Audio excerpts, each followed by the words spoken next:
রামনগর বিধানসভা কেন্দ্রের 15 নম্বর ওয়ার্ডের কালিকাপুর এলাকায় রাস্তা প্রশস্ত করা এবং কভার ড্রেন নির্মাণের দাবি দীর্ঘদিনের। সোমবার এলাকার বিধায়ক তথা মেয়র এলাকার মানুষদের নিয়ে বৈঠক করেন। ছিলেন স্থানীয় কর্পোরেটরগণ সহ পূর্ত দপ্তরের আধিকারিকেরা। এলাকাবাসী রাস্তা প্রশস্ত করার জন্য জায়গা ছাড়তে রাজি আছেন। এখন পুর নিগম উদ্যোগ নেওয়ায় পূর্ত দপ্তর ও নগর উন্নয়ন দপ্তর রাস্তা প্রশস্ত করা ও কভার ড্রেন নির্মাণের কাজে হাত দেবে। এদিন এলাকাবাসীদের নিয়ে এই কাজ সুসম্পন্ন করার জন্য একটি কমিটিও গঠিত হয়। মেয়র জানান, স্থানীয় বাসিন্দারা এই ব্যাপারে খুব উৎসাহী। এলাকায় আরও কিছু উন্নয়নমূলক কাজ হবে বলেও জানান তিনি।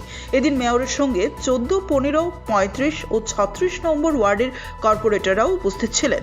তাদের মধ্যে কর্পোরেটর নিবাস দাস ও তুষারকান্তি ভট্টাচার্যের কথা বলতেই হয়। এলাকার রাস্তা প্রশস্ত করা ও কভার ড্রেন নির্মাণ করার জন্য তারাও প্রচেষ্টা চালিয়েছেন। কালিকাপুর এলাকায় নিকাশি ব্যবস্থার উন্নয়ন হলে উপকৃত হবেন সহস্রাধিক মানুষ। আজকে 7 রামনগর বিধানসভা 4টি ওয়ার্ড মূলত 14, 15, 35 এবং 36-এর বিভিন্ন উন্নয়নমূলক কাজ নিয়ে একটা পর্যালোচনা মিটিং আলোচনা সভা ডাকা হচ্ছে। এখানে আমাদের 4 জন কর্পোরেটরে আছেন।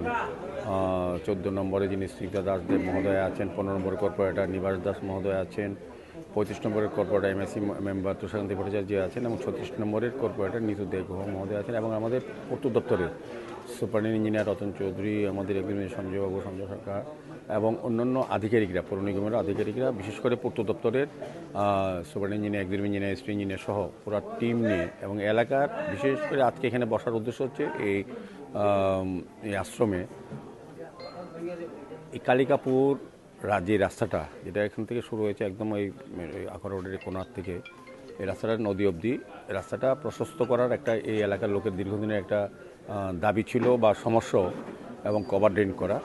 যদি পূর্ত দপ্তরে যিনি সুপারিনটেন্ডেন্ট জানছেন উনিও সহমত পোষণ করেছেন এবং আমরা এলাকার লোকের সঙ্গে কথা বলেছি, যদি তারা স্বইচ্ছা আমাদেরকে জায়গা ছেড়ে দেয় তাহলে আমরা রাস্তা প্রশস্ত করব এবং কভার ড্রেন করে দেওয়া হবে। এই ধরনের আজকে একটা কমিটি ফরমেশন করা হচ্ছে। এলাকার লোক খুবই আগ্রহী সহযোগিতা করার জন্য। তো আমাদের সরকার চাইছেন বিভিন্ন রাজ্যের সারা রাজ্যের উন্নয়নের সঙ্গে শহরের উন্নয়নে কিন্তু পূর্ত দপ্তর একটা বিশেষ ভূমিকা করে। আমাদের আগরতলা পৌর নিগমের এলাকার যে বড় বড় রাস্তাগুলি সাধারণত পূর্ত দপ্তরই করে থাকেন, বড় বড় ড্রেনগুলি নবায়ন দপ্তর পূর্ত দপ্তর করে থাকেন। আমরা আগরতলা পৌর নিগমের বিভিন্ন ওয়ার্ডের যে সমস্যাগুলি সমাধানের চেষ্টা করি। তো সেক্ষেত্রে আজকে বসা আমরা 14 নম্বর, 15 নম্বর, 35, 36 বিভিন্ন ওয়ার্ডের বিভিন্ন সমস্যা নিয়ে মানুষের সঙ্গে কথা বলেছি এবং যাব আমরা এরপরে আবার সমস্ত ওয়ার্ডে কিছু কিছু নির্দিষ্ট যে কাজগুলি করা আমাদের পক্ষে সম্ভব না, পূর্ত দপ্তরকে করিয়ে দেওয়ার জন্য আমরা বলবো এবং এলাকার মানুষের সঙ্গে কথা বলে যেটা প্রায়োরিটি বেসিসে যে কাজটা করা উচিত প্রথম সেগুলি করব। তো আমি বলবো রামনগরবাসীর কাছে এই এলাকার বিধায়ক হিসেবে যে আপনাদের যে সমস্যাগুলি আছে আমরা আমাদের সরকারের সহযোগিতায়, বিভিন্ন দপ্তর বিশেষ করে পূর্ত দপ্তরের সহযোগিতায় পৌর নিগম কাজগুলি করার চেষ্টা করছে। একটু সময় দিতে হবে, সহযোগিতা করতে হবে। আমরা সবগুলি কাজই সময় মতো করে দেব, একটু সময় দিতে হবে আমাদের। Bureau report, CNA TV.